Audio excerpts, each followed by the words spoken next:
Welcome back to Radical and Relevant. Today we're talking about the blind leading the blind, and you might have noticed I've got I got glasses for the first time in my life, and I probably need these things 10 years ago. And the text was getting smaller and smaller. It's getting harder and harder to read.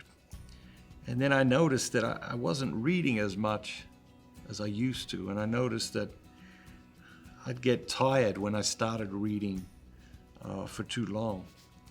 And then all of a sudden, I went to see my doctor, my annual physical, and he said, you really need an eye exam. It's been a few years and you need to have your eyes examined, and now the world looks completely different.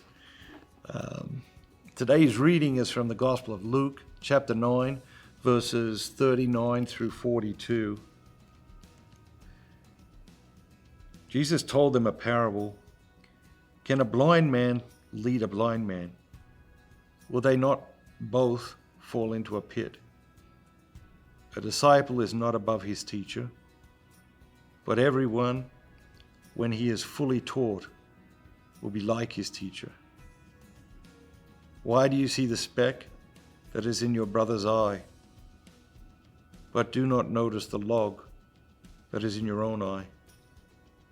Or how can you say to your brother, "Brother, let me take out the speck that is in your eye," when you yourself do not see the log that is in your own eye?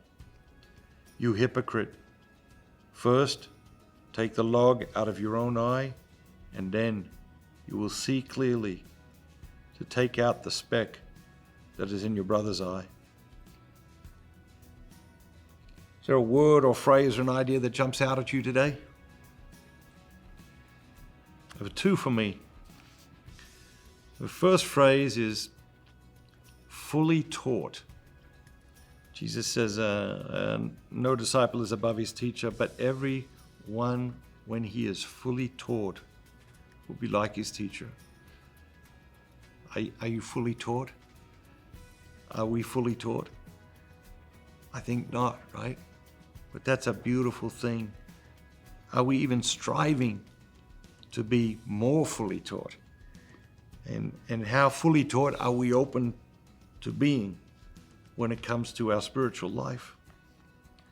Then the other phrase that jumped out at me was see clearly.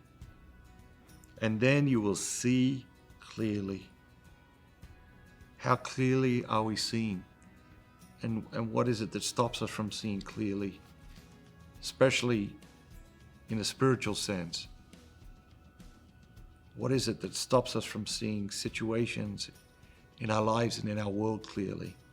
What is it that stops us from seeing our personalities, our character, our actions clearly? Of course, at the root of all of that is sin. Sin stops us from seeing clearly. Sin stops us from being fully taught. So let's ask God today to give us the desire to be fully taught, to give us the desire to see clearly, so that we can live more fully in this world as his disciples. Have a great day, and remember, be bold, be Catholic.